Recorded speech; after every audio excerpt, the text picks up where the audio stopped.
prévu un temps d'échange, de commencer d'abord par une présentation un peu plus descendante, donc sur le contenu de la réforme des autorisations et de faire le lien avec tout l'aspect autorisation et formalisation. Donc, dans le cadre de la prochaine fenêtre des autorisations. Donc, il y aura voilà, un temps de présentation sur les 30-45 premières minutes. Et puis ensuite, un temps d'échange avec la salle, qui durera tout autant de temps. Comme l'a précisé Madame Michaud, donc étant donné qu'on est assez nombreux, on est plus d'une centaine à s'être connectés, donc merci à tous. On fera vraiment, merci de bien vouloir poser vos questions via le chat. On répondra du coup en toute fin, au fur et à mesure. Et puis si éventuellement le temps nous manque, on ne manquera pas de répondre aux questions pour lesquelles on n'aura pas eu le temps suffisant de pouvoir répondre. Et ensuite, on mettra également à disposition donc une foire aux questions en tout cas dans le même lien que le webinaire. Donc, on mettra en place sur une foire aux questions, donc sur les questions qui reviennent régulièrement sur la réforme et sur les autorisations. Donc, je vous propose de démarrer. Je laisserai la parole ensuite sur la troisième partie à Manon Briu, qui est cadre référente au service des autorisations, qui présentera du coup la partie plutôt autorisation. Moi, en tant que référente soins critiques, donc à l'unité offre de soins, je vais me concentrer sur les deux premières parties. Donc, la première qui va porter du coup sur le rappel des grandes orientations de la réforme, des conditions réglementaires d'implantation et de fonctionnement, et puis ensuite dans un second temps quelques éléments rapides sur les orientations nationales relatives à la réforme du financement.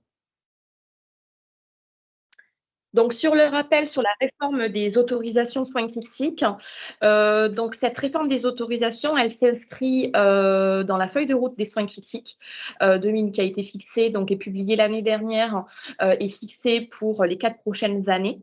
Il fait partie du coup de l'axe numéro 1 qui concerne le fait de bâtir une véritable filière des soins critiques. Les deux textes relatifs à la réforme des autorisations ont été publiés fin avril 2022, par des décrets du 26 avril précisément.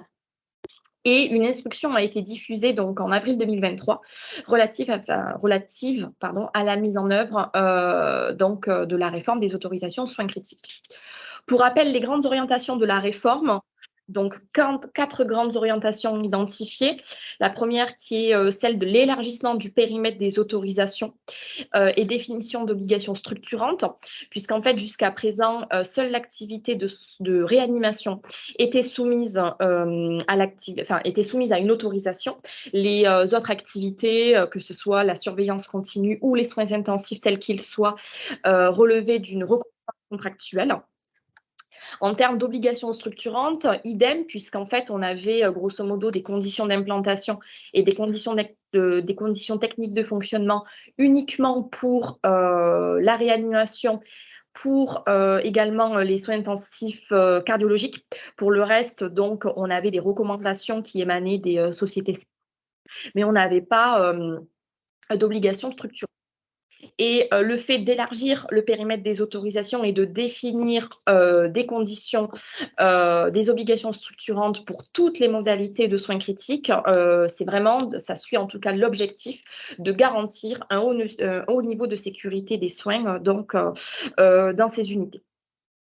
La seconde orientation, qui est la structuration de la filière soins critiques et une approche graduée de la filière, puisque comme on va le voir dans les diapositives suivantes, on a une refonte de la gradation des soins critiques, qu'ils soient adultes et pédiatriques, avec une vraie notion de graduation des soins. Renforcer l'attractivité des ressources humaines, puisque comme on va le voir également, on a introduit des conditions et des ratios minimums de personnel pour l'ensemble des modalités de soins critiques, avec aussi également des conditions et des obligations en termes d'équipe paramédicale. Donc, l'idée vraiment, c'est de soutenir en fait les ressources humaines au sein de ces unités. Et enfin, la dernière grande orientation, qui est celle de la flexibilité de l'offre de réanimation et la plasticité du capacitaire, donc qui est liée à l'expérience du Covid, donc avec l'idée d'avoir la possibilité de pouvoir transformer rapidement, en cas de situation sanitaire exceptionnelle, mais pas que, de pouvoir transformer des lits de réanimation, enfin des lits de soins critiques en lits de réanimation pour répondre aux besoins de l'instant. Donc sur les conditions d'implantation pour démarrer, donc comme je vous le disais, donc on a l'introduction d'une nouvelle gradation des soins critiques, donc avec du coup 2 modalités, donc la modalité adulte et la modalité pédiatrique. Donc la modalité pédiatrique sera présentée du coup sur la slide suivante en fait, pour éviter que du coup le tableau soit trop petit et qu'on n'y voit pas grand-chose. Donc avec 5 modalités pour les adultes et 4 modalités pour la pédiatrie. Donc la principale modification porte sur les unités de surveillance continue, puisque les unités de surveillance continue auront vocation à être transformées soit en unités de soins intensifs, alors sur les unités de soins continus non adossées à une réanimation, puisqu'en fait, pour les unités de surveillance continue adossées à une réanimation, on va désormais parler de plateau de soins critiques. Donc ce plateau de soins critiques, il sera composé à minima d'une unité de réanimation et d'une unité de soins intensifs polyvalents. La notion d'unité de surveillance continue va disparaître au profit de la notion d'unité de soins intensifs polyvalents. Et cette unité de soins intensifs polyvalents va devoir être contiguë à l'unité de réanimation. C'est une des conditions phares de cette nouvelle gradation et de cette nouvelle gradation des soins critiques. Justement, dans l'objectif d'avoir une véritable plasticité de l'offre et de pouvoir transformer ces éventuels lits de soins intensifs polyvalents en lits de réanimation, le cas échéant.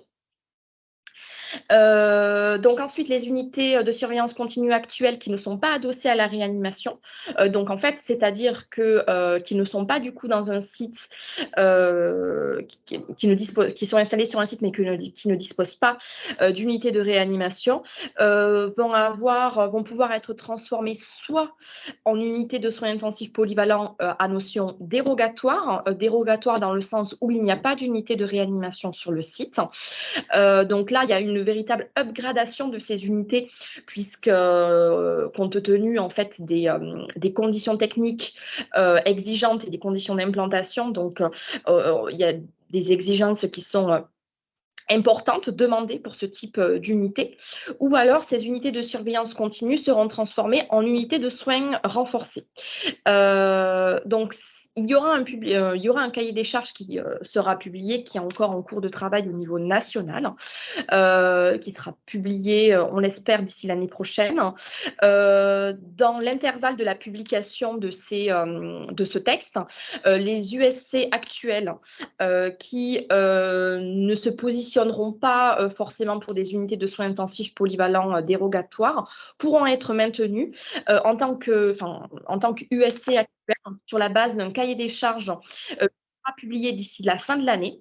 Donc c'est un cahier des charges qui porte sur le maintien des unités de surveillance continue non adossées à une réanimation de façon dérogatoire, donc dans l'intervalle de la publication du cahier des charges nationales sur les unités de soins renforcés, qui permettront du coup à l'ensemble des établissements de pouvoir positionner leur unité de surveillance continue, soit sur des soins intensifs polyvalents dérogatoires, soit sur une unité de soins renforcés. Donc ensuite, pas forcément du coup pas de changement sur les unités de soins intensifs de spécialité, de cardiologie, de neurologie et d'hématologie. Pour les soins intensifs de spécialité autres que les 3 que je viens de citer, donc ces unités de soins intensifs rentrent dans la mention réanimation et soins intensifs polyvalents, puisqu'en fait, l'une des conditions pour pouvoir disposer de soins intensifs de spécialité hors cardio, neuro et hémato, c'est de disposer de réanimation sur le site sur lequel va être implantée du coup cette unité de spécialité. Voilà. Donc, sur la gradation sur les soins critiques pédiatriques, donc comme je l'ai dit, 4 modalités. Donc, il y a tout comme pour les soins adultes, soins critiques adultes, pardon, la notion de plateau de soins critiques pédiatriques, donc composé à la fois d'une unité de réanimation et à la fois d'une unité de surveillance continue, enfin d'une unité du coup de soins intensifs pédiatriques polyvalents contigus à l'unité de réanimation. Donc, pour les unités de surveillance continue actuelles qui ne sont pas adossées à une unité de réanimation, donc il y aura pareil 2 transformations possibles, soit en soins intensifs polyvalents dérogatoires, donc dérogatoires comme pour les soins critiques adultes, sur le fait qu'il n'y ait pas de réanimation sur site, ou alors du coup transformation en unité de soins renforcés, comme pour les soins critiques, enfin, comme pour la modalité adulte, et pour lequel on est toujours en attente des textes. Donc, pas de modification pour les unités de soins intensifs pédiatriques d'hématologie, qui est la seule unité de soins intensifs de spécialité reconnue en tant que telle pour la pédiatrie. Et ensuite, pour les unités de soins intensifs autres, de spécialité autres, tout comme les soins critiques adultes, ça rentre dans la modalité de réanimation et de soins intensifs polyvalents. Sachant qu'il y a une distinction sur la réanimation pédiatrique, il y a une distinction entre une réanimation de recours et une réanimation pédiatrique. Cette distinction, en fait, elle se fait au niveau notamment des seuils d'activité, puisqu'on a des seuils d'activité de minimum 400 séjours annuels pour les unités de réanimation de recours et de 200 séjours pour les unités de réanimation pédiatrique. Voilà, avec aussi la notion pour la réanimation de recours, de pouvoir disposer en leur sein de médecins, en tout cas d'experts de médecine spécialisés, donc pour traiter un certain type de pathologie hyper spécialisée. Donc, sur les conditions d'implantation aussi, en ce qui concerne la prise en charge des enfants, les textes font mention expressément que la prise en charge des enfants de moins de 18 ans doivent être réalisées au sein de soins critiques pédiatriques. Ce qui, dans les faits, n'est pas forcément le cas, puisqu'on a eu l'occasion d'en échanger à plusieurs reprises, notamment lors des groupes de travail sur le PRS qui concernait les soins critiques adultes. Donc, en général, en fonction de la spécialité, de l'âge et du poids de l'enfant, donc en fait, l'enfant va plutôt être redirigé vers des soins critiques adultes plutôt que des soins critiques pédiatriques.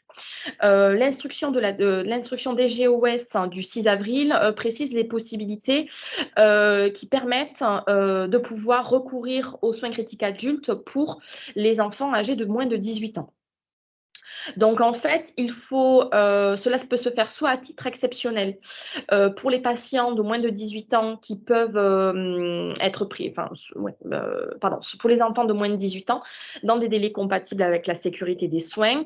En tout cas, cette décision de prendre en charge des enfants de moins de 18 ans dans des soins critiques adultes doit relever d'une décision collégiale entre des médecins des filières adultes et pédiatriques, ou bien cette prise en charge peut relever d'une filière de soins pédiatriques, donc notamment pour la prise en charge des patients de plus de 15 ans sur des unités de soins critiques adultes, et toujours dans le cadre de délais compatibles avec la sécurité des soins. Sur les conditions d'implantation, sont définis également les moyens d'hospitalisation et les moyens techniques qui sont nécessaires pour accorder une autorisation en soins critiques, donc ici sur la modalité adulte. Donc on ne va pas forcément rentrer dans les détails parce que l'idée c'est pas de décrire que pour la réa il y a besoin de CHIR ou de SSPI sur site. Alors juste pour l'interprétation et la bonne compréhension du schéma, donc pour les activités qui sont entourés avec un trait plein.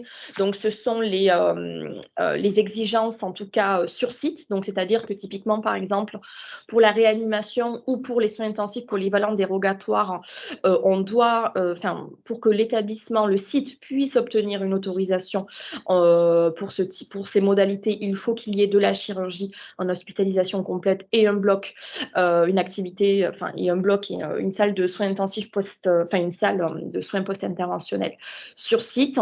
Et pour toutes les catégories qui sont entourées en pointillés, ce sont du coup ces moyens doivent être disponibles soit sur site, soit par convention. Voilà. Donc juste, l'idée, c'était voilà, d'insister sur le fait que désormais, on a vraiment des conditions d'implantation pour l'ensemble des modalités, ce qui n'était pas le cas jusqu'à présent, comme j'ai pu le dire, puisque ça ne concernait uniquement que les unités de réanimation et les unités de soins intensifs de cardiologie. Et avec vraiment aussi la notion de plateau technique, enfin de plateau de soins critiques plutôt, donc entre la réanimation et les soins intensifs polyvalents dérogatoires, avec la notion de contiguïté aussi qui est importante, voilà, de contiguïté entre ces deux unités. Donc, idem sur cette slide, donc, qui concerne plus spécifiquement la modalité pédiatrique. Donc, j'ai bien précisé les seuils, donc avant sur l'ancienne réanimation pédiatrique spécialisée qui devient la réanimation de recours, donc ces seuils d'activité qui sont reprises dans les actuels textes, qui sont ces seuils d'activité qui sont maintenus sur cette hauteur, sachant que les actuelles réanimations pédiatriques spécialisées, en tout cas, cette notion-là, elles ont vocation à être transformées en réanimation pédiatrique de recours. Et sur la réanimation pédiatrique, donc, le seuil d'activité idem est maintenu. Donc voilà, on avait des modalités d'implantation qui étaient définies uniquement pour la réanimation pédiatrique. Et désormais, toutes les modalités, du coup, sont concernés par ces moyens d'hospitalisation et ces moyens techniques. Voilà. Alors, pour rentrer sur les conditions techniques de fonctionnement, comme j'ai pu déjà le mentionner, donc pour les conditions techniques de fonctionnement, seules les activités de réanimation, de surveillance continue pédiatrique et de soins intensifs cardiologiques faisaient l'objet donc de ces CTF. Et désormais, toutes les mentions et modalités sont soumises à ces CTF, sachant qu'il y a des conditions spécifiques à chaque modalité et des conditions techniques de fonctionnement à toutes les unités de soins critiques. Donc, par exemple, ce qui concerne toutes les unités, notamment les différents locaux qui devront composer les locaux des unités de soins critiques qui devront être composés de différents secteurs, donc avec notamment un secteur d'accueil, un secteur d'hospitalisation avec des chambres individuelles. Il est clairement fait mention, notamment dans l'instruction, de chambres individuelles. Pour l'ensemble des unités pour l'ensemble des soins intensifs, enfin des unités de soins critiques en fait, soins intensifs de spécialité, cardio, hémato, réanimation, etc. Un secteur d'hébergement de médecins pour la permanence des soins, un secteur qui permette l'organisation de réunions collectives. Sont également définis un certain nombre d'équipements que doit disposer l'établissement en fonction de la modalité pour laquelle il souhaite être autorisé.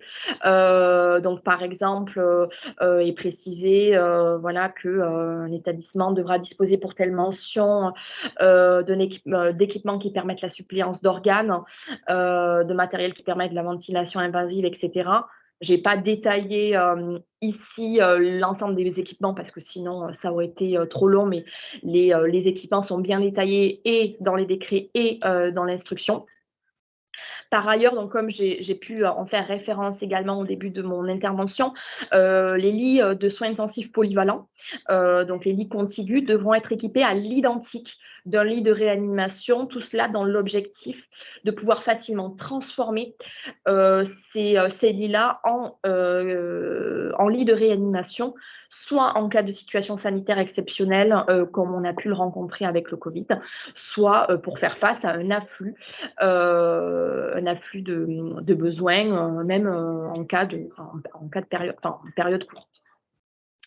Les textes font également mention de différents outils numériques, un outil de gestion des lits, un plan de flexibilité de l'organisation du capacitaire et des RH, donc en lien avec la possibilité de pouvoir transformer les capacités d'accueil donc en réanimation en cas de besoin.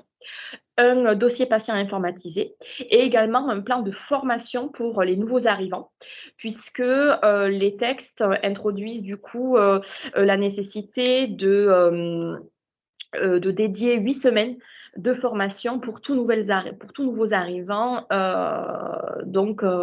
intervenant dans une unité de soins critiques, à adapter plus ou moins en fonction de si le soignant concerné a d'ores et déjà une formation ou non en soins critiques, enfin une formation ou une expérience plutôt en soins critiques.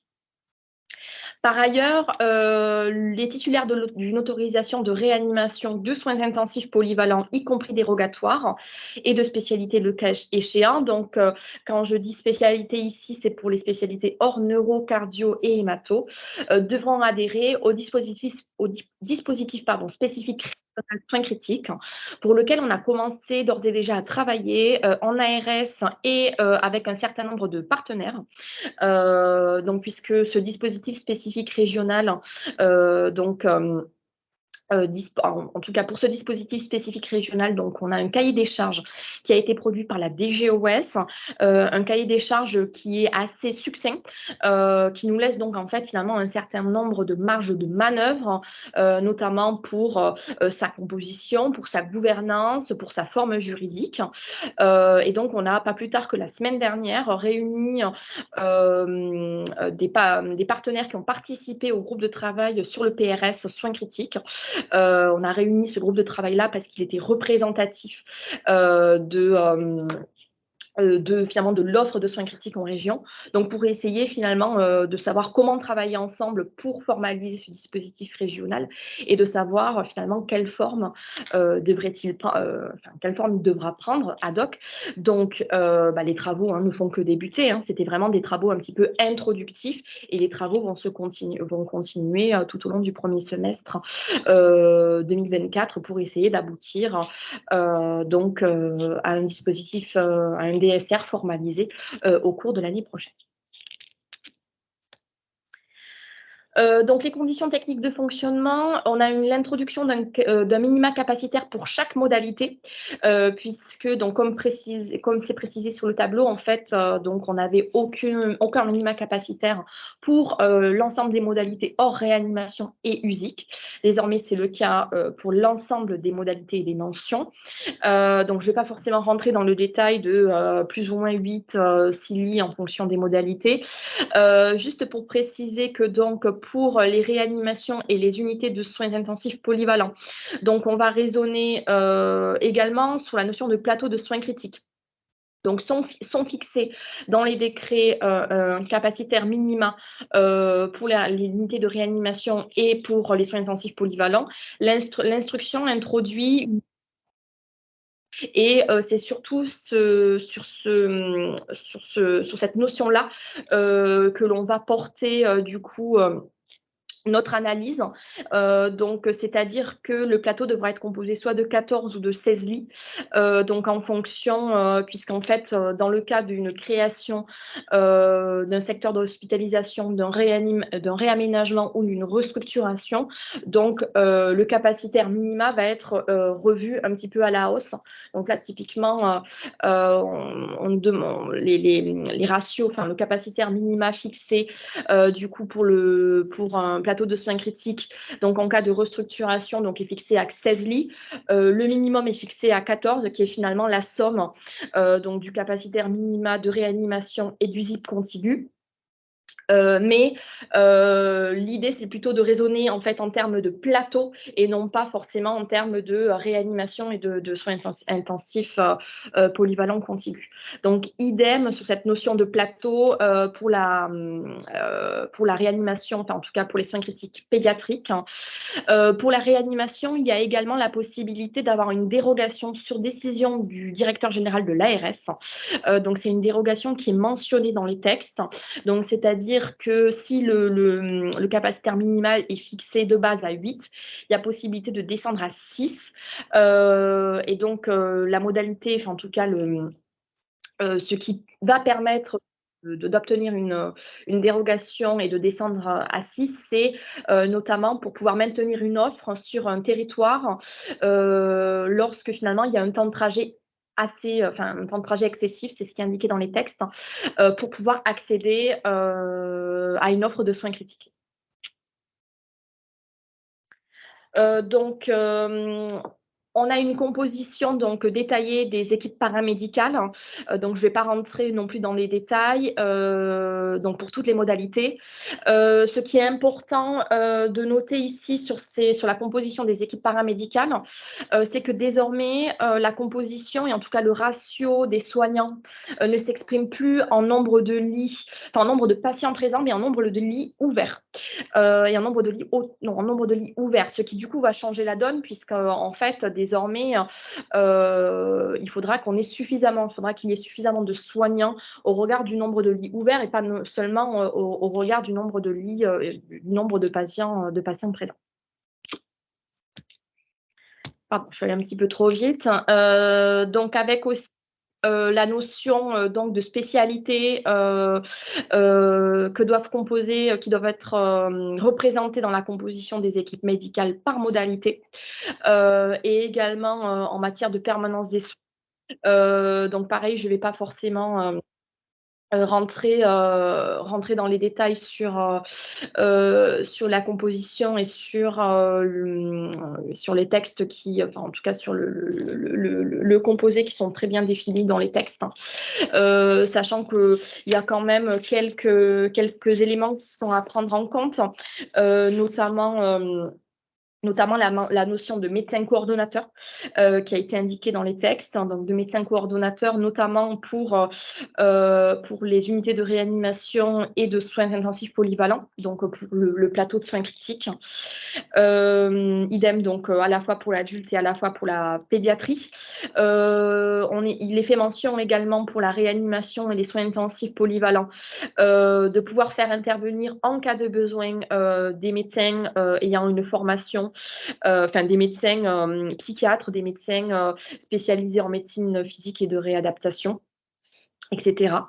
En ce qui concerne la permanence des soins, donc désormais l'ensemble des modalités sont réglementées. Jusqu'à présent, il me semble que seuls les soins intensifs cardiologiques, neurologie et la réanimation étaient réglementées. Et donc désormais, ces lignes deviennent réglementaires. Voilà. Juste quelques informations que je n'ai pas précisées par rapport aux équipes paramédicales. Donc, pour améliorer le parcours de soins du patient, il est également fait mention de la possibilité de pouvoir faire intervenir des kinés, des diététiciens, des ergothérapeutes ou des psychologues en fonction du patient. Donc, il n'est pas fait mention de la nécessité qu'il y ait besoin spécifiquement d'un ergothérapeute, par exemple. Voilà, l'idée, c'est qu'il puisse intervenir en cas de besoin. Par contre, il est fait mention de la nécessité qu'un kiné puisse intervenir, notamment en réanimation et soins intensifs polyvalents, puisse intervenir tous les jours, 7 jours sur 7. Et sachant que, étant donné quand même que du coup l'impact est assez important sur la composition, en termes de personnel non médical, sur les besoins que cela va générer, le délai de conformité sera rallongé à 16 ans, à 16 ans, pardon, n'importe quoi, à 5 ans et non pas 2 ans comme pour l'ensemble du coup des autres modalités. Voilà, donc ensuite ici, composition médicale pour les soins critiques pédiatriques, idem pour la permanence médicale. Donc voilà, donc je ne vais pas forcément rentrer dans les détails sur ces aspects-là. Du coup, je vous propose de continuer sur la partie suivante et on répondra du coup à l'ensemble des questions chronologiquement, donc à la fin à la fin de cette présentation-là. Donc sur le financement, sur la réforme du financement des soins critiques, donc ça va aller assez vite, donc puisque comme Comme vous le savez, donc, il y a un souhait vraiment de limiter la tarification à l'activité et donc, du coup, cela va impacter notamment les soins critiques. L'idée, c'est de remplacer le modèle actuel qui est composé à la fois de suppléments, les suppléments réels, les suppléments SRC et des tarifs GHS, donc qui sont liés à la tarification T2A. Donc désormais, le modèle de financement soins critiques va plutôt va évoluer vers un financement mixte qui comprendra à la fois une dotation socle annuelle, donc qui serait calculée sur le nombre de lits et finalement cette base serait fixée en fonction des ratios réglementaires de personnel et sur l'amortissement du matériel spécifique à l'activité. Et il y aurait donc une part de financement à l'activité, donc à la fois une dotation socle qui permettrait d'amortir finalement tous les besoins qui sont nécessaires pour l'activité de soins critiques, et puis une part de financement à l'activité qui serait maintenue. Donc ça reste des orientations nationales de travail qui ont été émises par la DGOS. Donc sur le calendrier prévisionnel, l'idée ce serait d'une mise en œuvre potentiellement à partir de 2025 pour la réanimation adulte et la réanimation néonatale et l'année suivante, en 2026-2027, pour les soins intensifs, à la fois de spécialités cardio, neuro, hémato et les spécialités autres. Donc, il y a des travaux qui ont d'ores et déjà commencé sur notamment les modalités de calcul des socles, donc qui ont commencé sous l'égide de la DGOS en association avec l'ensemble des conseils nationaux. Donc des spécialités concernées. Les méthodes de travail ont été présentées donc aux différentes fédérations et aux conférences, notamment de conférences de PCME et de DG. Et sur les prochaines étapes à venir, les travaux sur le modèle de financement à l'activité devraient démarrer fin d'année, début 2024, avec également des travaux sur les règles de gouvernance des dotations socles. Donc voilà rapidement sur les principales orientations et le calendrier prévisionnel de la réforme du financement soins critiques. Je vais désormais laisser la parole du coup à Manon Brigu, cadre référente autorisation, voilà, pour présenter plus spécifiquement toutes les modalités liées aux autorisations. Bonjour à tous. Alors effectivement, concernant le pratico-pratique, je vais vous détailler un peu les périodes de dépôt de dossier, le contenu du dossier type et la procédure d'autorisation dans sa globalité. Et je ferai un focus sur les critères d'analyse d'un dossier. L'activité de soins critiques, elle sera ouverte lors d'une fenêtre de dépôt entre janvier et mars 2024. Un bilan quantifié de l'offre de soins sera publié dernière quinzaine de décembre sur notre site internet. Donc, n'hésitez pas à consulter le site de l'agence. Concernant le dossier type, la demande, elle doit être conforme à l'article R6122-32 du Code de la santé publique et l'arrêté du 27 juillet 2021. Cet arrêté, il faut vraiment s'y référer car il détaille, il fixe une liste très détaillée de toutes les pièces qui doivent être fournies au sein du dossier. De façon très sommaire, le dossier comporte une partie administrative, une partie relative au personnel, une partie technique et financière et une partie relative à l'évaluation de l'activité. Ce qui change en 2024, c'est que toute la procédure d'autorisation sera informatisée et se déroulera via le SI autorisation.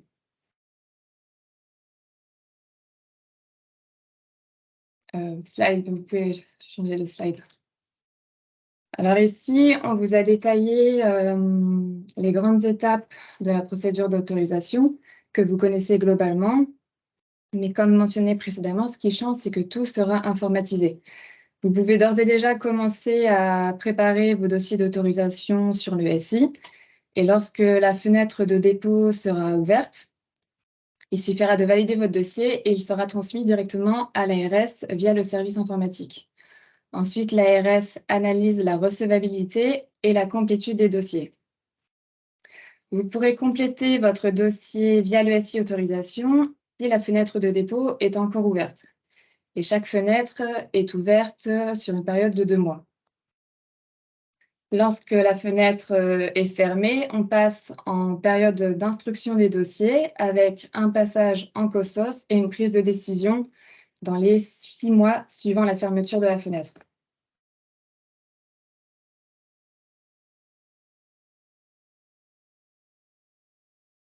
Alors, concernant le SI autorisation, il est ouvert depuis fin octobre. Vous avez pu assister à des webinaires de présentation et normalement commencer à créer vos comptes. Mais si vous avez besoin de créer des comptes supplémentaires, EJ ou ET ou pour toute question, on vous a remis l'adresse ARS sur le PowerPoint.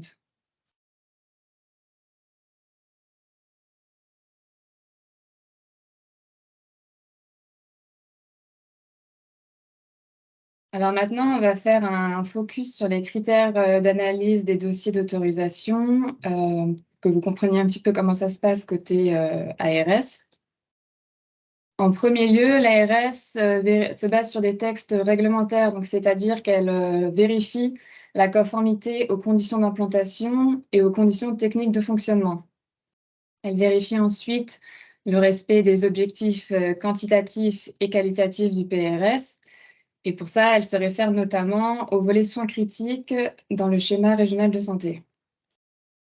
Lorsqu'il y a des demandes concurrentes, l'ARS apprécie les éléments d'opportunité du projet, c'est-à-dire les éléments du dossier qui permettent en quelque sorte de les départager. Donc, ce serait par exemple l'influence de l'environnement socio-économique de la population desservie, les caractéristiques géographiques du territoire sur les besoins de santé. Elle peut apprécier également le projet médical insistant sur la cohérence et la plus-value de l'offre proposée au regard de celle de l'établissement, ses bénéfices sur le parcours patient et ou sur la filière de soins. Ce qui peut jouer également, c'est par exemple l'existence de coopération entre établissements de santé et professionnels du premier recours.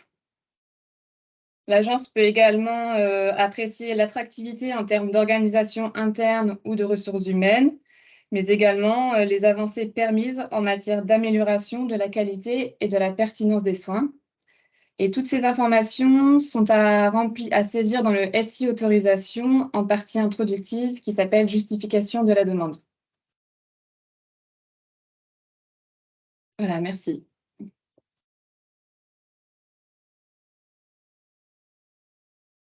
Alors, on va passer maintenant à la phase de questions-réponses. Donc, on va prendre vos questions dans l'ordre d'apparition dans le chat. Et donc, on va commencer par des questions qui portaient plus particulièrement sur les 2 premiers volets du webinaire. Avec une première question du CHU de Nîmes. Une USC non contiguë dans un site avec plateau de soins critiques existant, REA plus USIP, est-elle considérée comme une autre USIP non contiguë, mention 1, mention 1? Alors, sur la mention 1, en fait, la mention 1, c'est réanimation, enfin, on regarde les textes, hein, c'est réanimation, soins intensifs polyvalents et soins intensifs de spécialité. Donc, ce qui veut dire que, du coup, une USIP non contiguë ne peut pas rentrer dans cette mention-là.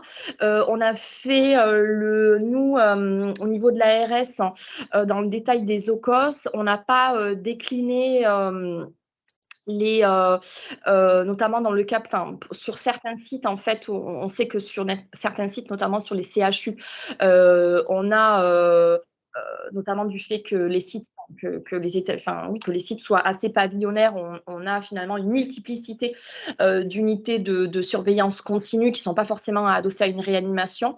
Donc, dans les faits, on n'a pas détaillé des OCOS pour ces unités-là.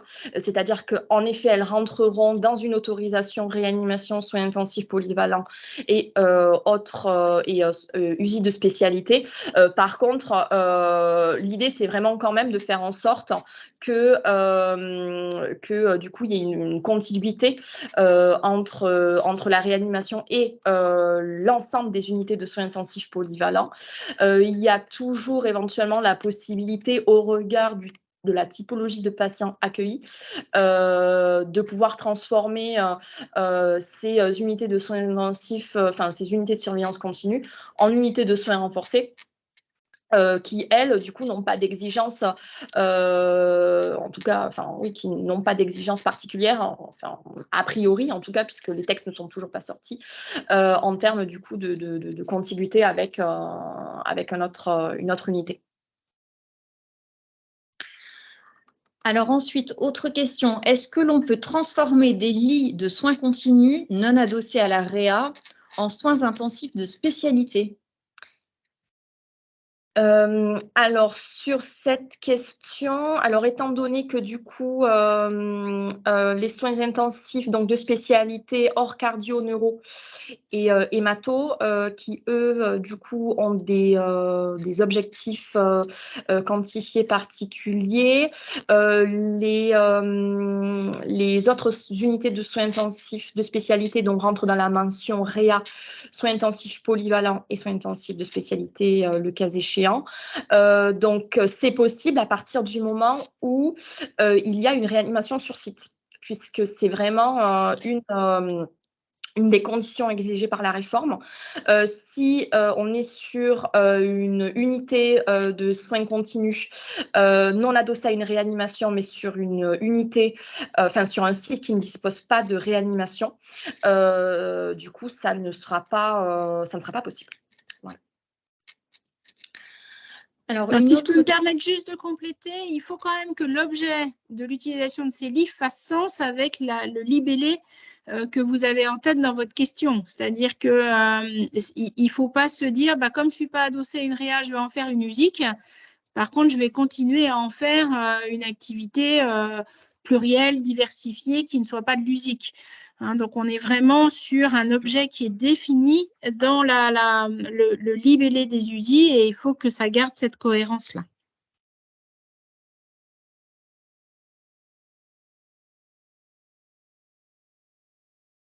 Je poursuis avec les autres questions. Si une unité de soins continus non adossée à un service de réa souhaite devenir une USIP à titre dérogatoire, quelles sont les modalités pratiques pour s'adosser à un service de réa? Convention avec l'établissement où se trouve la réa? Point d'interrogation. Oui. Il y a une convention à signer avec un établissement qui doit disposer, qui lui est autorisé avec une réanimation.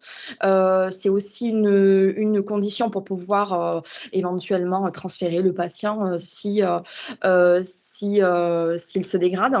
Après, toutes les modalités du coup sont inscrites dans les textes et dans l'instruction. Mais sur la convention, oui, il faut passer une convention avec un établissement qui est autorisé à la réanimation. Ensuite, il nous est demandé si une chambre type est définie en termes de surface, d'aménagement, etc. Alors, l'instruction ne permet pas, en tout cas, ne donne pas de critères techniques sur une chambre. Alors, il est fait notion de chambre individuelle. Donc ça, c'est un des critères qui est indiqué dans la réforme. En termes de surface et d'aménagement, il n'y a pas plus de précision que ça apportée, notamment par l'instruction de la DGOS. Pour vous aider, par contre, l'ANAP a créé un outil, juste un outil pour permettre finalement, notamment dans le cas de projets de restructuration ou de réaménagement d'unités, et même dans les projets, dans les nouveaux projets, dans les créations, en tout cas à diffuser un référentiel avec des recommandations en termes de surface. Donc, ça peut être intéressant pour ceux qui s'interrogent à ce sujet-là. Par contre, ce ne sont que des recommandations et il n'est pas spécifié du coup de particularités pour des surfaces, etc. Pour les unités, enfin pour les chambres de soins intensifs polyvalents, par contre, celles-ci devront être du coup équipées de la même façon que les unités de réanimation. Donc, pour pouvoir en fait être transformées assez rapidement en unité de réanimation en cas de besoin. Alors, autre question qui porte sur les chambres. L'exigence de chambre individuelle rentre dans le délai de 2 ans pour se mettre en conformité avec les conditions d'implantation ou non? Oui. La seule dérogation, en fait, la seule dérogation, oui, la seule dérogation qui est indiquée dans les textes, donc dans les décrets en matière, donc du coup le temps de pouvoir être conforme au nouveau texte. Donc, c'est de 5 ans pour les professionnels non médicaux uniquement. Ça ne concerne pas les professionnels médicaux. C'est uniquement sur cet aspect-là qu'il y a une dérogation donc, de 5 ans. Par contre, pour toutes les autres conditions, le délai est fixé à 2 ans. Alors ensuite, j'enchaîne avec plutôt un commentaire. C'est normalement 2 infirmières pour 5 patients actuellement et non 4. Ce sera donc un vrai changement que nous avons prévu lors de la construction du décret, en plus des lits ouverts. Oui, en effet, il y a peut-être une erreur dans le... Je retourne, tac, tac.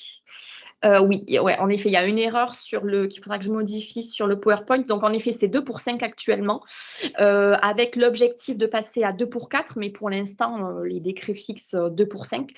Et avec l'ensemble, enfin, au regard de toutes les conditions, du coup, ça va en effet être particulièrement exigeant en termes de besoins de professionnels non médicaux, que ce soit en matière d'IDE, d'AS, mais aussi pour tous les autres professionnels non médicaux dont leur intervention est aussi mentionnée en fonction des besoins des patients dans les textes.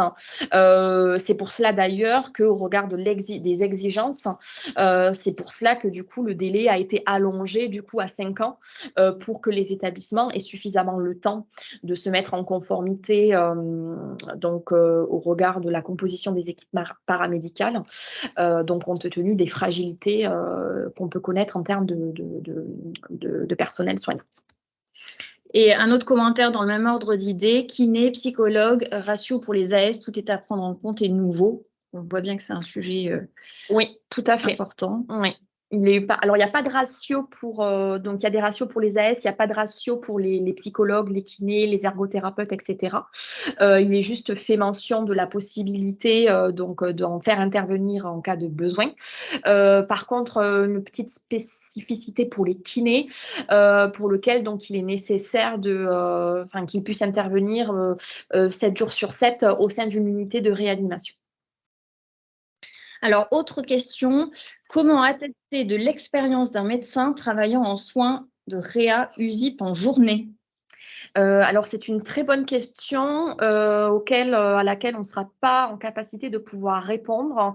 Mais typiquement, c'est une des questions pour lesquelles on pourra interroger notamment le dispositif spécifique régional une fois qu'il sera mis en œuvre.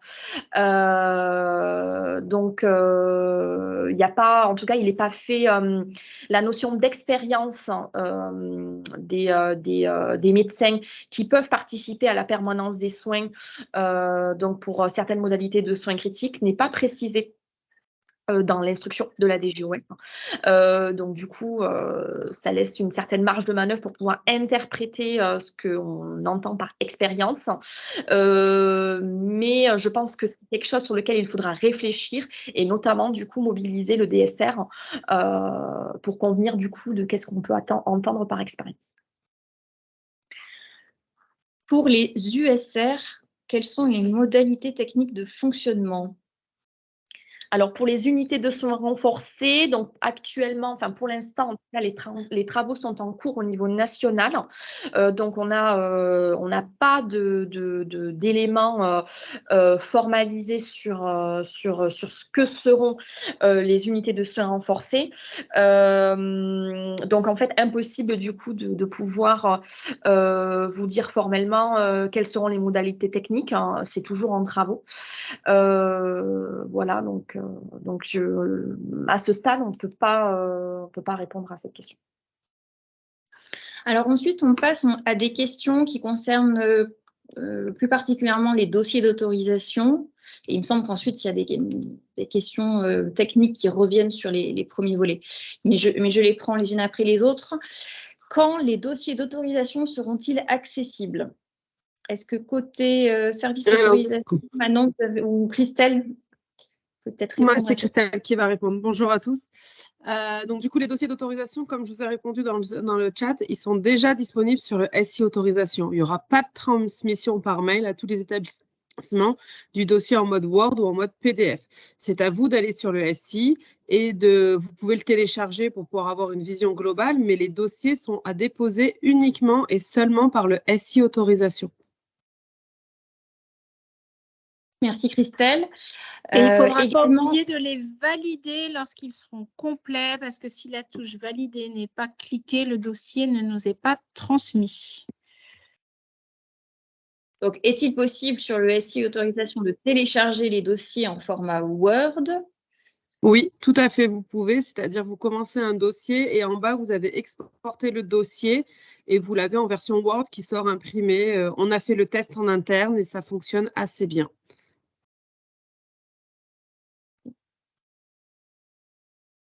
Alors, je regarde s'il y a d'autres questions qui portent sur ce sujet-là. Je n'en ai pas vu d'autres, Laure. Non, a priori, hein, ça revient un petit peu sur plutôt des éléments plus techniques. Donc, je reprends le cours des questions. Il est demandé s'il est possible de reprendre les modalités transitoires pour les USC non contigus à une REA dans l'attente du cahier des charges. Les modalités transitoires, c'est-à-dire, je ne comprends pas trop en fait la question. Alors peut-être, Élodie, pour une unité de soins continus actuelle qui n'a pas vocation à devenir une USIP dérogatoire, dans l'attente de la sortie des textes des USR, les reconnaissances contractuelles seront prorogées. Mais ça, uniquement pour celles qui n'ont pas vocation à déposer un dossier d'unité de soins intensifs polyvalents dérogatoire, hein, que les choses soient bien claires.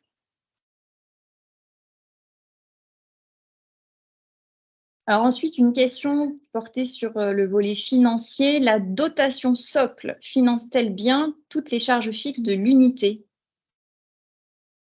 Est-ce que quelqu'un peut répondre à cette question ou est-ce qu'on la mettra dans la FAQ? Alors, normalement, la dotation socle est censée du coup tenir compte justement des exigences de la réforme, donc tout ce qui est ratio, notamment personnel non médicaux et tout ce qui est équipement. Je n'ai pas forcément notion des autres catégories. Je ne sais pas si Madame Michaud, peut-être vous avez plus d'éléments. Alors, peut-être dire que tous ces travaux sont en cours, hein, puisqu'il y a un travail complémentaire de l'IGAS avec l'ATIH et la DGOS. Donc, tout ça, c'est du conditionnel, hein, et c'est les informations qu'on a aujourd'hui. En tout cas, oui, l'idée de ce forfait socle, c'est de pouvoir prendre en compte la compensation des charges fixes et de ne laisser qu'une variable, du coup, à l'activité. Par contre, ce seront des forfaits qui, de ce que l'on sait aujourd'hui, seront les mêmes pour tous les établissements. C'est-à-dire qu'il n'y aura pas un socle par établissement en fonction de sa propre charge fixe, puisqu'on tend vers des standards qui sont maintenant extrêmement encadrés par les textes. Alors, une question très précise qui concerne les effectifs. Dans le volet du détail des effectifs, donc j'imagine du dossier à renseigner, souhaitez-vous l'effectif moyen sur l'année 2023 ou un effectif à une date précise? Là, il faudrait avoir en tête… Alors ça, c'est plutôt du coup sur l'aspect SI autorisation, enfin sur l'aspect, c'est plutôt sur le SI. Je ne sais pas si Christelle a une réponse ou ce qui est demandé particulièrement sur le dossier. Alors, ce qui est demandé particulièrement sur le dossier, c'est vraiment ce qu'il y a au jour d'aujourd'hui et ce que vous prévoyez avoir. Après, comme Élodie vous disait pendant la présentation, il y a un temps pour se mettre en conformité, mais il faut atteindre, au moment de la visite de conformité de la mise en œuvre, il faut que tous les critères soient remplis. Donc, il faut indiquer ce qu'il y a aujourd'hui et la cible à prévoir, parce qu'il y a la cible aussi dans le dossier qui est prévu. Oui, c'est ça. Peut-être pour compléter la question, puisque d'un point de vue pratico-pratique, les établissements ont l'habitude de faire varier leurs organisations en fonction de besoins saisonniers, par exemple, ou de situations particulières, et du coup de faire évoluer leurs effectifs en cela. Donc effectivement, sur l'année 2023, je pense que là, il faudra que vous donniez une idée représentative de l'effectif qui est positionné. Alors, je ne connais pas les cases exactes, mais ça peut très bien être une moyenne avec une fourchette basse et un minimum et un maximum si l'outil vous le permet de le mettre, sinon effectivement une moyenne. Par contre, pour la dimension projetée, vous l'avez vu, comme c'est normé au lit ouvert, on ne devrait plus avoir ces modularités.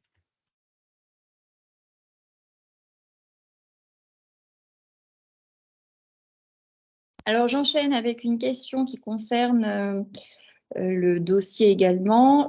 Pourra-t-on faire une demande d'autorisation unique pour le plateau de soins critiques pédiatriques, REA, USIP et USIP dérogatoire, ou doit-on faire un dossier distinct pour l'USIP dérogatoire? Alors, dans le dossier, le SI autorisation, il est formé que vous faites une demande socle et après, il y a toutes les spécialités et les dérogations, du moins les spécialités à prévoir dans le dossier. Donc, oui, ça sera un dossier unique, mais il y aura des sous-dossiers dans l'intérieur du dossier. Je ne sais pas si c'est assez clair, mais il n'y aura pas un dossier spécifique à faire pour l'USIP dérogatoire. Il faudra l'indiquer dans le dossier. Et je ne crois pas qu'en tant que tel, il y a un dossier d'USIP dérogatoire non plus. Il faut que je vérifie dans le SI.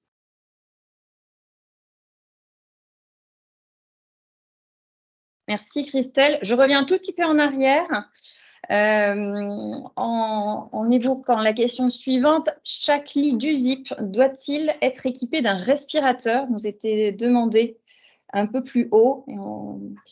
Je passe la parole à Élodie à ce sujet. Non, ils doivent être équipés, donc les textes disent qu'ils doivent être équipés de matériel qui puisse permettre de réaliser transitoirement un acte de suppléance.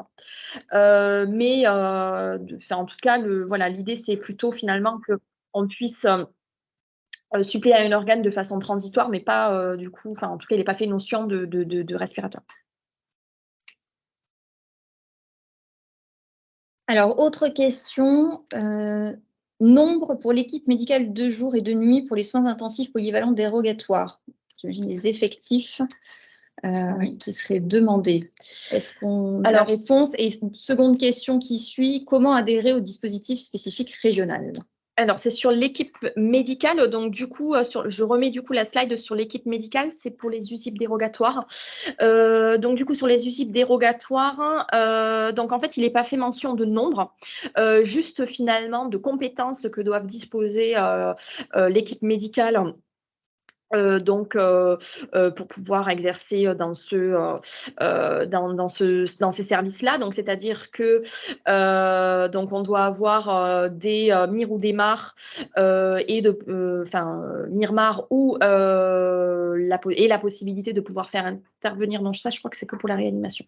Donc dans la notion de MIR ou de MAR dans ces unités-là, mais sans qu'il y ait une notion de nombre minimum, comme c'est le cas par exemple pour les personnels non médicaux. Et puis pour la permanence des soins, donc il faut qu'il y ait sur site à minima constamment un médecin qui justifie d'une expérience ou d'une formation en soins critiques et d'une astreinte opérationnelle de MIR ou de MAR. Et sur l'adhésion du dispositif spécifique régional, donc on est actuellement en cours de travail sur ce DSR. Donc, du coup, pour l'instant, la forme juridique du DSR n'est pas du tout convenu.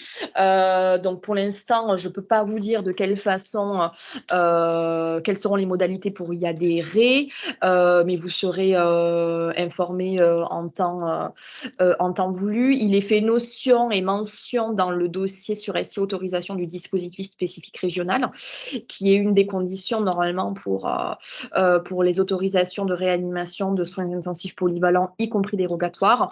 Mais bon, là, de toute façon, le DSR n'existe pas, donc on passera du coup sur cet aspect-là.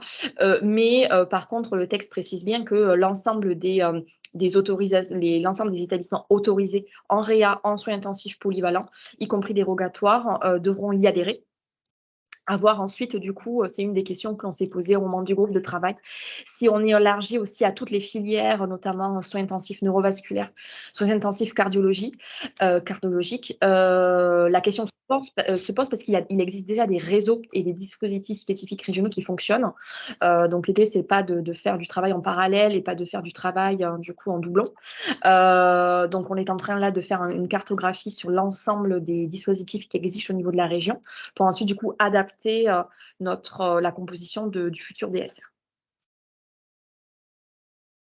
Alors ensuite, une question pratique pour le renseignement du dossier. Dans la rédaction des dossiers, nous devons communiquer des données financières et d'activité. Sur quelle période porte-t-elle? 2021, 2022 et 2023? Point d'interrogation. Est-ce que vous avez cela en tête? Je ne sais pas si du côté du service autorisation, vous avez ce passage en tête. Sinon, ça fait partie des questions auxquelles on pourra peut-être répondre dans un second temps. Je vous laisse regarder. Dans un second temps, si c'est possible. J'enchaîne, pas de souci. Alors, pour l'unité de réanimation qui sont adossées, alors pour les unités de réanimation qui sont adossées à une unité de soins critiques hématologie, traitement de l'air obligatoire. Alors, je ne sais pas si c'est une question ou un commentaire. J'ai l'impression que c'est plus une remarque. C'est plus une remarque. Vous confirmez? Oui. OK. Alors ensuite, nous avons d'autres commentaires. Instruction des GOS 7 ans pour contiguïté. Alors, pour la mise en conformité peut-être. Pour la contiguïté entre une unité de réanimation et les soins intensifs polyvalents. Oui, le temps peut-être de la période, du coup, oui. Oui, pour laisser le temps, parce que là, on n'est pas sur, on est quand même sur parfois finalement des travaux qui peuvent demander du temps, de la réflexion. Donc, en fait, l'idée, ce serait d'étendre en tout cas, la réponse à l'exigence de contiguïté d'ici, en fait, finalement, la prochaine autorisation. Enfin, la prochaine autorisation dans le cadre du prochain PRS, en fait. Alors ensuite, que faut-il comprendre par capacité à assurer une suppléance d'organes en USIP dérogatoire? Est-ce uniquement pour le respi? Alors, c'est une bonne question. C'est pas forcément je crois pas que l'instruction apporte des précisions, donc on peut se noter la question et essayer d'y répondre ad hoc. Ouais. Alors, la question de la durée pour la mise en conformité de la contiguïté revient à plusieurs reprises. Donc, j'ai à nouveau cette question dans le chat. Ensuite, autre question. Pour les USC qui seront maintenus en USC, en attendant d'être transformés en USR, quelle démarche à faire auprès de l'ARS?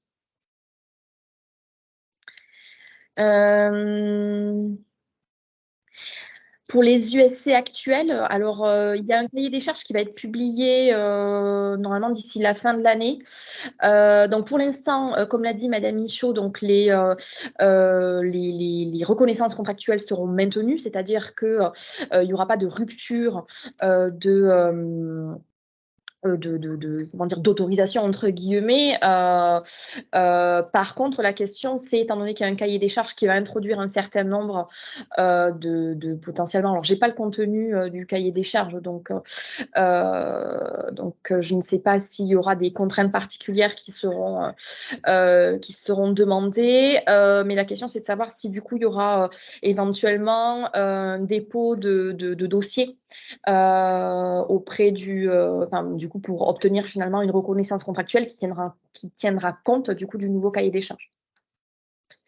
Donc ça, il faudra probablement du coup le voir en interne ARS et on apportera peut-être des précisions a posteriori.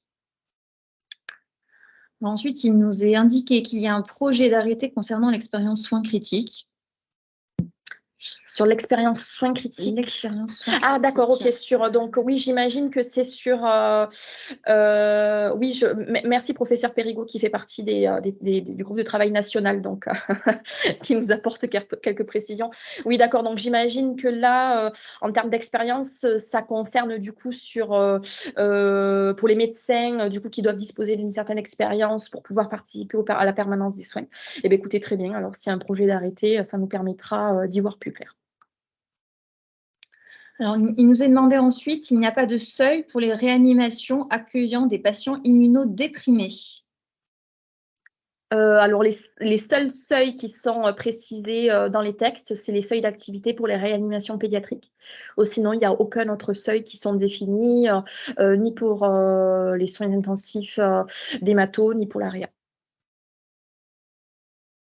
Alors ensuite, j'ai une question qui concerne plus spécifiquement le CH d'Alès, qui nous dit, concernant le dépôt de dossier, aucune possibilité de déposer un dossier, aucune accessibilité. Alors, est-ce une question d'ordre technique? Alors, du coup, j'ai répondu, Laure, sur les échanges là, sur le SI. Quand vous avez des difficultés, il faut nous envoyer un mail comme on a mis dans le PowerPoint. Vous avez l'adresse mail, le PowerPoint vous sera transmis et vous nous adressez des mails et on fera au cas par cas. Sur l'accès. On va vous remettre la diapo qui précise justement le contact en cas de besoin. Alors, chez moi, donc on est au CHU de Nîmes, il se télécharge en PDF quand je clique sur exporter. Alors, c'est un conseil d'un collègue. Sur l'accès. Très bien, merci. Bonjour, pourrons-nous avoir la présentation? Effectivement, de toute façon, la séance est enregistrée et elle pourra être visionnée en replay et sera accessible en fait sur le site internet de l'agence dans les prochains jours, on l'espère, sinon prochaines semaines.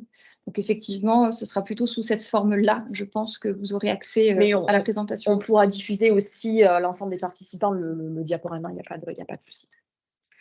Alors, je poursuis avec à nouveau des questions assez techniques sur la partie financière. Pourrez-vous détailler les attendus de l'ARS sur cette partie donc financière, car sur le SI autorisation, il n'y a pas de détails à ce jour.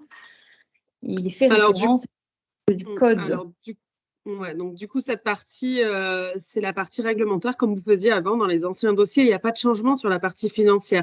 Ça reste le budget prévisionnel pour les années à venir et un état des lieux financiers de ce qui est aujourd'hui pour voir si vous êtes à l'équilibre. Mais du coup, il n'y a rien indiqué dans le SI parce que c'est pour vous permettre de télécharger des tableaux Excel comme vous faisiez avant. Il n'y a pas de changement sur la partie financière, c'est comme avant. Très bien. Quelle échéance est prévue pour la publication du DSR soins critiques? Est-ce qu'on a des informations? Alors les textes précis. Alors sur le DSR, sur le DSR, donc du coup sur le dispositif spécifique régional, pas sur les USR.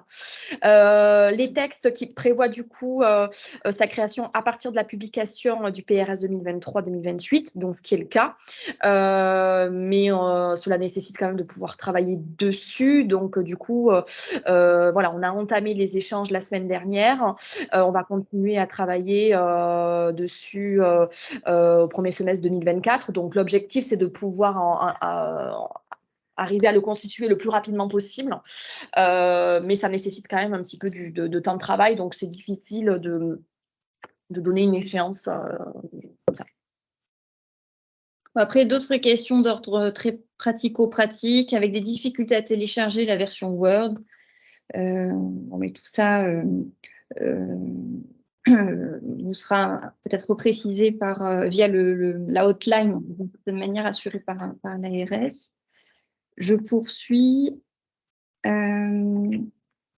Pour la permanence des soins, cette fois-ci, sur la REA USIP, est-ce que les internes avec seniors en AO seront toujours autorisés? Alors, les textes indiquent que ce sont des médecins seniors qui doivent participer à la permanence des soins. Il n'est pas fait mention d'interne. Okay.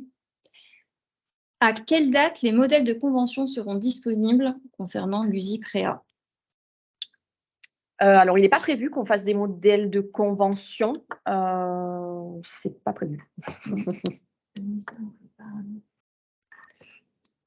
OK. On revient à des questions très techniques et matérielles pour le traitement d'air. En USIH, la circulaire indique le cas échéant. Alors là... Donc, j'imagine que c'est peut-être une remarque à la question qui avait été oui, dans alors la certainement effectivement une réponse à une question posée plus haut. Mais oui, pour le traitement d'air, oui, sur la... Ah, indique le cas échéant. Ah oui, oui, d'accord, ok, d'accord. Ah oui, ce ne serait pas obligatoire. Oui, c'est ça, voilà. Le cas échéant uniquement, d'accord. C'est une précision que vous apportez par rapport à cette question. Très bien. Et par ailleurs, l'activité de greffe hémato fait-elle partie du périmètre des SI hémato? Oui, tout ce qui est greffe de cellules souches, ça rentre en tout cas dans le... Alors, c'est pas une activité proprement soins critiques, hein, puisque ça nécessite de mobiliser des moyens de médecine, etc. Mais la plupart des patients qui sont greffés en CSH passent par une USI hémato. Alors, on revient sur des questions plus d'ordre technique, informatique. À quoi servent les comptes Symbiose? Nous est-il demandé? Nous n'avons toujours pas reçu de mail d'activation. Le compte Symbiose est toujours en cours de finalisation au niveau de la DGOS et donc du coup, ils sont en train de créer les comptes qui vous permettra de poser les questions directement et d'avoir une foire aux questions. Mais pour l'instant, c'est à notre niveau que ça se fait.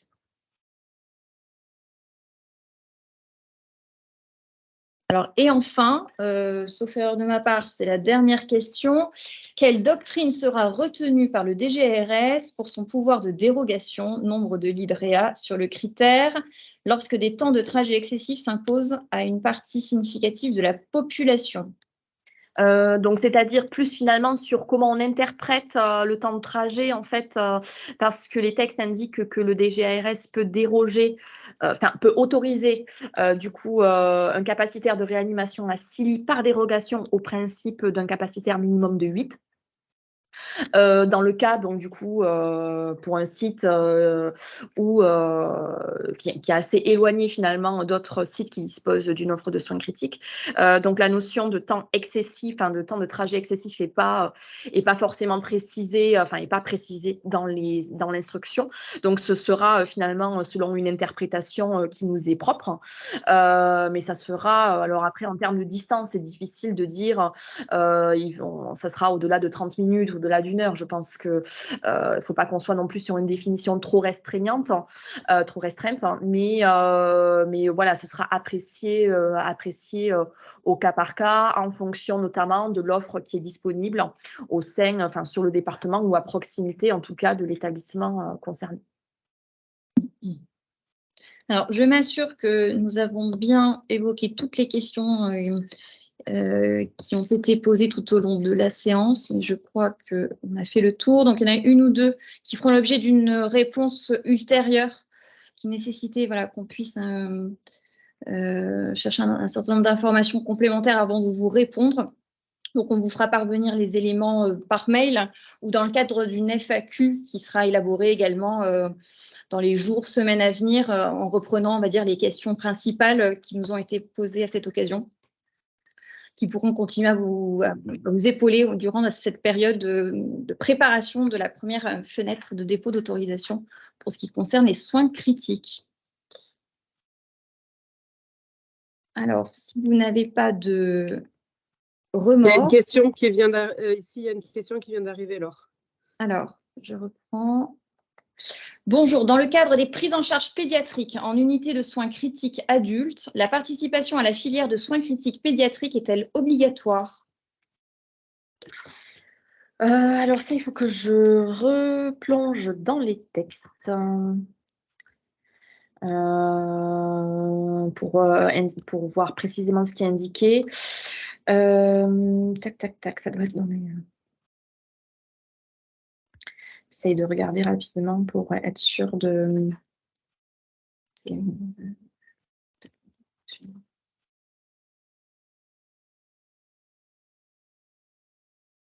Alors, avant qu'Élodie confirme ce qui est écrit dans les textes, je pense qu'il faut se rapprocher de la philosophie de tous ces textes.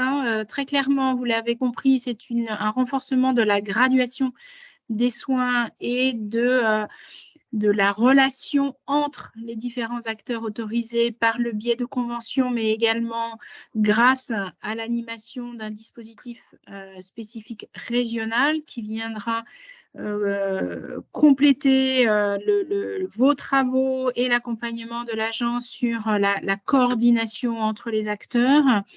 Les textes ont, vous l'aurez compris, une exigence renforcée sur beaucoup de notions, qu'elles soient organisationnelles, structurelles, et que la montée en conformité des structures existantes et ou de celles qui souhaitent se positionner à l'avenir prendra un petit peu de temps, et c'est pour ça que dans les textes, des délais de mise en conformité sont possibles. Vous rassurer sur le fait que l'agence et le dispositif spécifique régional seront bien sûr en accompagnement de la transformation de cette offre, puisque vous l'avez bien compris, on va vers une évolution collective et forte de la réponse en soins critiques au niveau régional, et que au-delà de ce qui est écrit dans les textes sur la prise en charge pédiatrique, il sera probablement utile, intéressant, si ce n'est obligatoire, qu'il puisse bien y avoir également cette réflexion de graduation sur la prise en charge pédiatrique, puisque vous l'avez vu, le cut de l'âge est inscrit clairement et fermement, avec toutefois des possibilités qui sont inscrites comme exceptionnelles et dérogatoires. Donc en fait, il faut bien se dire ensemble qu'on va se donner collectivement une souplesse pour aller vers la transformation, mais que l'objectif n'est pas de donner des dérogations partout et à tout le monde pour rester sur un statu quo. Sinon, tout ce travail de réforme et de transformation n'aurait pas eu d'utilité. Et je rappelle, et M. Périgot, effectivement membre des groupes nationaux, serait là pour en témoigner, c'est que ces évolutions font suite au constat des années passées, au constat de la crise Covid et de ce vers quoi nous pensons collectivement légitime de tendre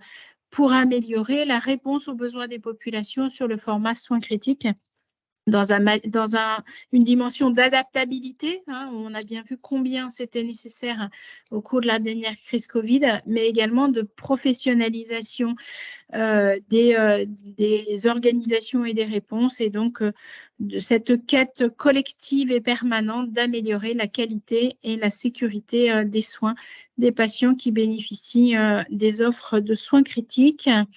Je ne sais pas si Élodie, sur ce temps comblé, vous avez trouvé la réponse dans l'instruction, ou est-ce qu'on reste sur une réponse de bon sens? Sur les, du coup, oui, pour les titulaires d'une autorisation de REA, de soins intensifs polyvalents ou de soins intensifs de spécialité, donc sur la mention 1, il est bien indiqué que le titulaire, du coup, fait partie de la filière territoriale de soins critiques et participe à la filière territoriale des soins critiques pédiatriques. Voilà. Bon, mon beau sens a été conforté par les textes réglementaires.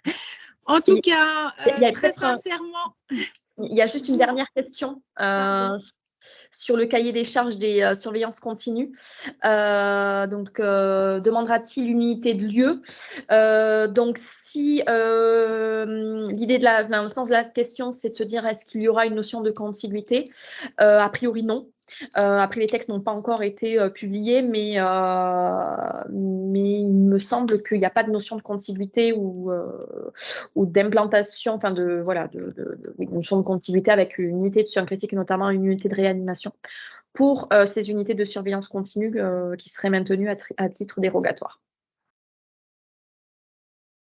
Bon, à terme, vous l'avez vu dans le PRS et des informations qu'on a aujourd'hui, les USR ne sont pas des dispositifs de type soins critiques, donc n'ont pas été décrits dans le schéma régional de santé comme étant des unités de soins critiques et basculent ou basculeront, puisqu'on est encore dans cette période d'inconnu, dans les dispositifs d'autorisation de médecine. Donc, nous aurons confirmation dans le cadre des cahiers des charges à venir. En tout cas, vous remercier pour vos connexions nombreuses qui témoignent de votre intérêt pour la spécialité. Il nous semblait important de pouvoir essayer d'apporter autant de réponses que nous le pouvons à cette évolution qui est devant nous. L'équipe qui était présente aujourd'hui reste bien sûr disponible pour des échanges par mail. Tout cela vous a été dit et écrit. Et vous réaffirmez que l'agence est et restera dans une approche d'accompagnement et de soutien aux acteurs de santé qui viennent en réponse des besoins des populations, et l'organisation de ce webinaire, je l'espère, viendra contribuer à cette dimension d'accompagnement. À très bientôt à tous et merci beaucoup de vous être connectés aussi nombreux, espérant vous avoir aidé et avoir répondu à l'essentiel de vos questions. Merci beaucoup. Merci. Bonne journée. Bonne journée. Au revoir. Au revoir.